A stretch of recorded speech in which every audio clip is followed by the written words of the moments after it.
సింహాచల దేవస్థానంలో పెద్ద సంఖ్యలో వేద విద్వాంసులు సనాతన ధర్మాల సారాన్ని పంచారు. ఫలితాలను ఆశించకుండా కర్మలను ఆచరించి భక్తి తత్వంలో జ్ఞానాన్ని పొందిన వారు మోక్షాన్ని పొందవచ్చని చెప్పారు. 100 మంది ఉద్దండ చతుర్వేద పండితులు, ద్రవిడ దివ్య ప్రబంధ పండితులు వేదమంత్ర పారాయణలతో ఆకర్షించారు. సింహాచలంలో మంగళవారం సాయంత్రం జరిగిన వేడుకలో వీరు ధర్మశాస్త్రాల విశిష్టతను గుర్తు చేశారు.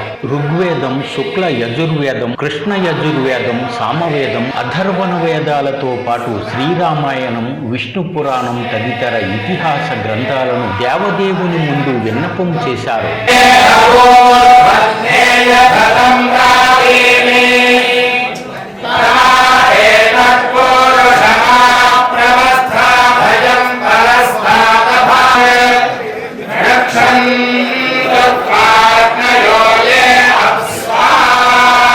వేద విద్వాంసులను ఎగ్జిక్యూటివ్ ఆఫీసర్ జల్లేపల్లి వెంకటరావు ఘనంగా సన్మానించారు. తిరుపతి వేద విద్యాలయం ప్రొఫెసర్ డాక్టర్ దువ్వూరి ఫణియజ్ఞేశ్వర యాజులు, ఎం వెంకటేశ్వర ఘనపాఠి, గొల్లపల్లి దత్తాత్రేయ ఘనపాఠి, హనుమంతవజ్ఞల అమరేశ్వర అవధాని, పెరసనగంటి కృష్ణమూర్తి, చావలి లక్ష్మీనారాయణ, శివసుబ్రహ్మణ్య ఘనపాఠి తదితర 100 మంది వేద విద్వాంసులను సన్మానించారు. స్థానాచార్యులు డాక్టర్ టిపి రాజగోపాల్, ప్రధానార్చకులు గొడవర్తి శ్రీనివాసాచార్యులు, కర్రి సీతారామాచార్యుల వారి పర్యవేక్షణలో ఈ వేడుకను విశేషంగా నిర్వహించారు.